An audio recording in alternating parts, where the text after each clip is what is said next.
ホラー馬のジェラーノ・デロスと申します。9回の猫背を終えたバーチャル猫又です。うん。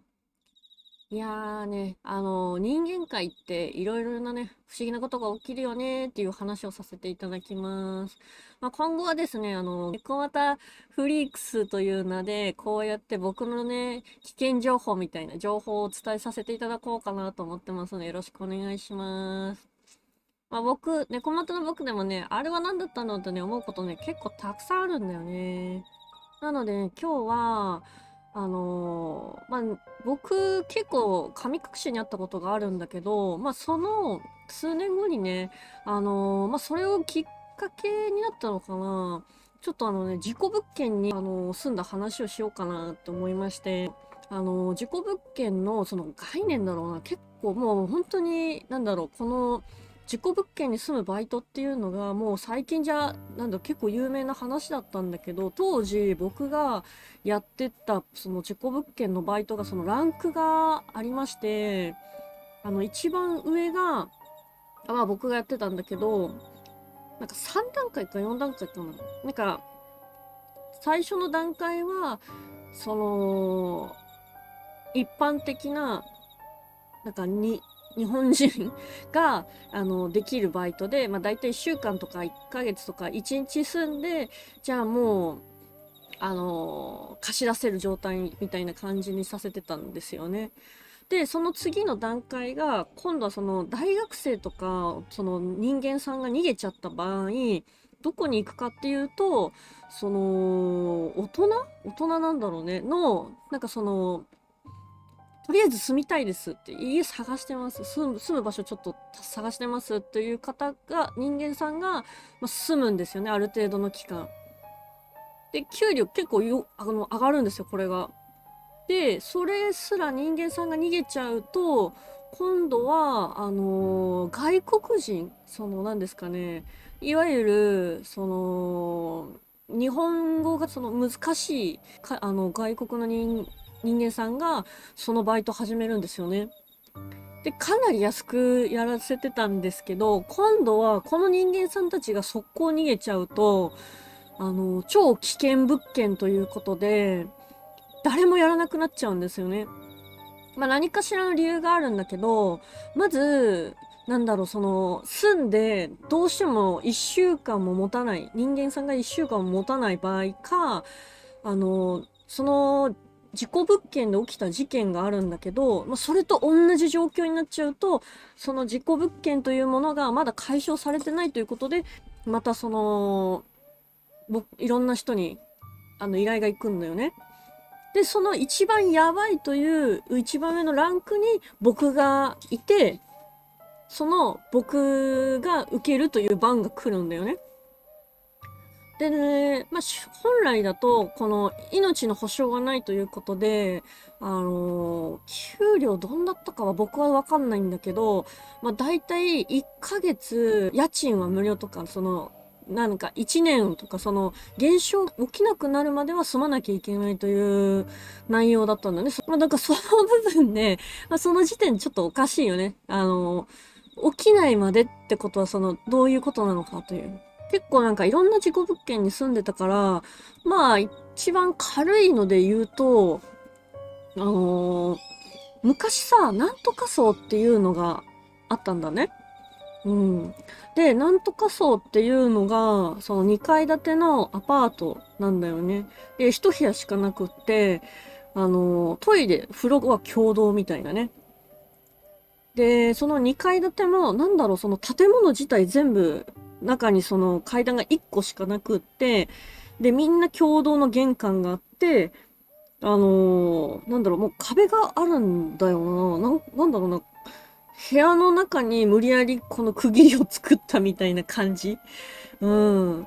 で、僕は、九段の部屋が、まあ、2階にあったんだよね。まあ、本来は僕、その部屋に泊まるというよりかは、その、なんか隣の人の両隣がなんか怖いってことで片方の部屋にまず入ったんだよね。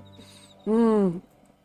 で、そこにはそのいろんな国の外国人労働者さんがいて、人間さんがいて、まず、こんなちっちゃい子供が、来るってどういうことなんですかねみたいな話をしながら、皆さん、なんかその人間さんたちと仲良くなって、で、そのポーカーとかやってたんだよ、僕は。ポーカーよくわかんなかったんだけど、ポーカーやってて、飴とかをかけてたんだよね。で、ジュースとか飲んでて、なんかみんな、とある夜中の時間になると、その現象が起きるから、その初日をいたんだよね、僕が。で、時間が近くなるときに、僕、ちょっとトイレどうしても行きたかったんだよね。うん。で、どうしてもトイレに行きたくって、で、僕、部屋を出ようとしたのね。で、そしたら、その人間さんたちはもう、いや、絶対出ない方がいい。絶対出ない方がいい。怖いから、つって。絶対なんか起きるからやめなよって言ってたんだけど、僕はどうしてもトイレ行きたかったんだよね。だから、とりあえずトイレの場所聞いたの。階段降りて、で、もう玄関とその階段の間に、もうそのトイレの場所があるんだよね。そことその隣にそのお風呂、その共同のお風呂があるんだけど、その共同のトイレに行ったのね。で、降りたんだよ、普通に。で、トイレ行ったの。確かに怖かったんだけど、なぜ怖いかっていうと、その、全部屋の人間が、何人かは夜勤行ってるし、残ってる人間さんたちは全員僕がいたその部屋にいたのね。もうみんな集まってたのよ、で、僕トイレ行きました。で、戻ろうとしたの。でもその時、幼かった僕はね、人間のふりしてて、だいたい6歳か7歳かなに、その階段を登ったんだけど、同じ景色すぎて、どこに僕戻らなきゃいけないんだっけっていうのがわからなくなっちゃったの。なんか5部屋あったんだけど、真ん中じゃないけ、真ん中だったっけなとか、2番目だったっけなでもどっちだっけな階段には近かったけど、どれだっけってなっちゃって、で、結果、もう一回降りたのね。一階に。そしたら、もう、どの人間さんも、もちろん帰ってくる時間じゃないから、いや、どうしようって言って、とりあえずもう一回上に登って、その時にね、なんか真ん中ら辺の部屋が急にガチャって開いたのね。で、すっごい優しいお姉さんが出てきたの。お姉さんだっつって。でもなんかおかしいな、これって思ってて、どうしたの君つって。どこの子なのつって。いや、僕実は実行物件とは相と言わず、ただバイトに来てて、待機をしてるんで、たださっきまでポーカーをしてたんですよね。何々さんっていうところの部屋なんですけど、どこかわかんなくなっちゃったんで、わかりますかって言ったら、何々さんね、隣よって言われて、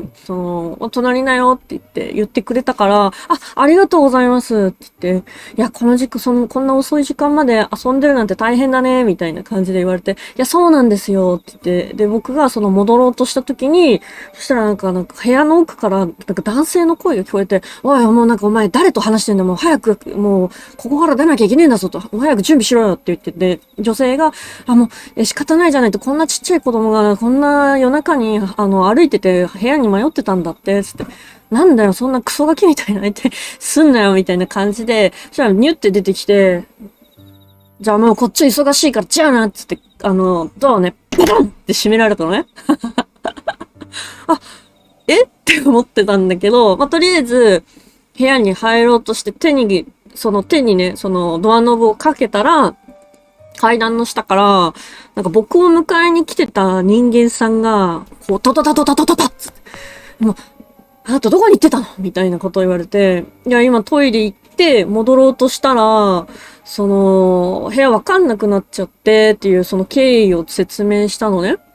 したら、その人間さんが言うには、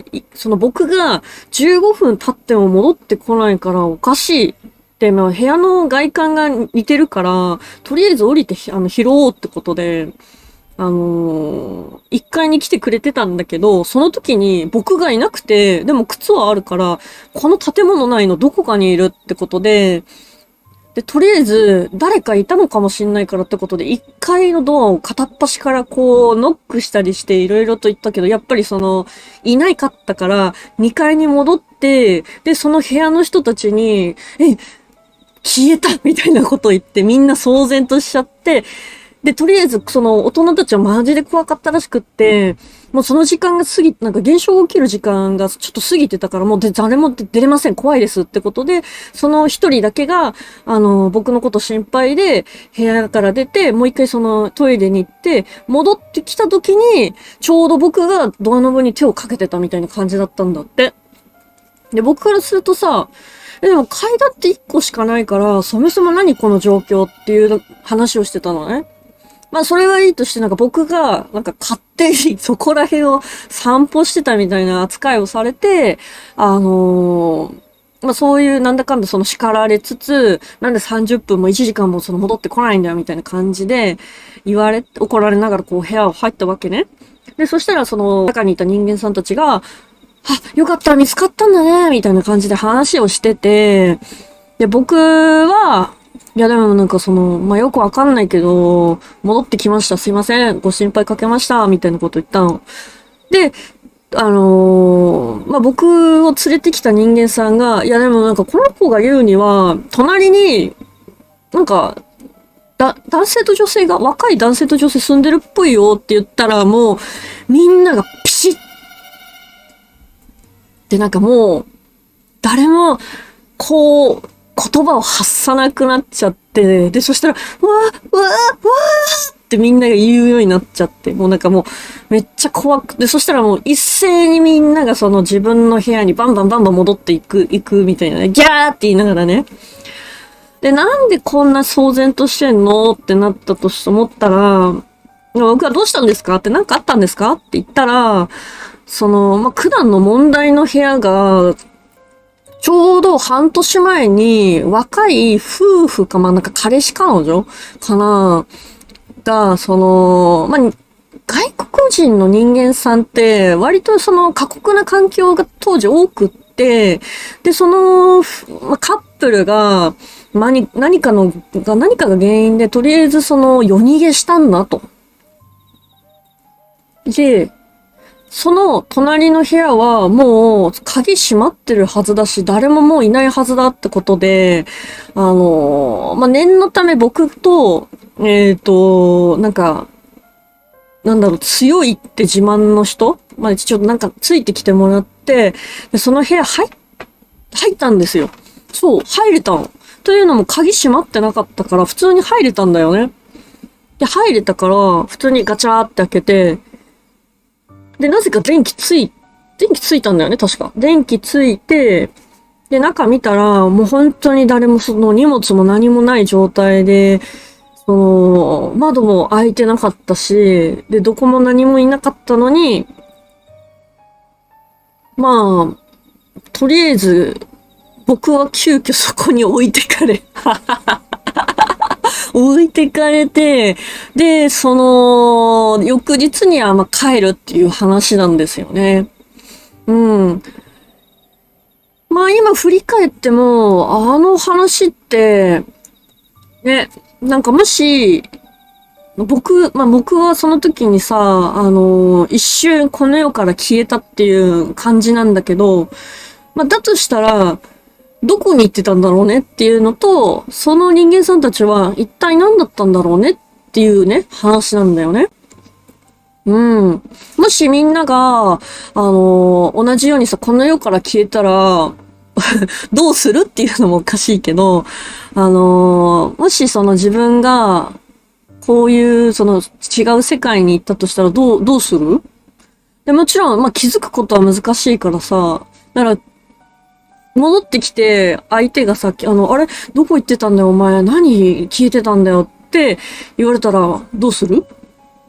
ということでですね、最後まで聞いてくれていただいたありがとうございます。では、もし次があれば、また次の、何ですかね、事故物件の話をするか、僕の神隠しかなんかの話をするつもりなので、まあ、猫又フリークスではですね、こういう、なんですかね、結構危うい話をするので、今後ともよろしくお願いします。チャンネル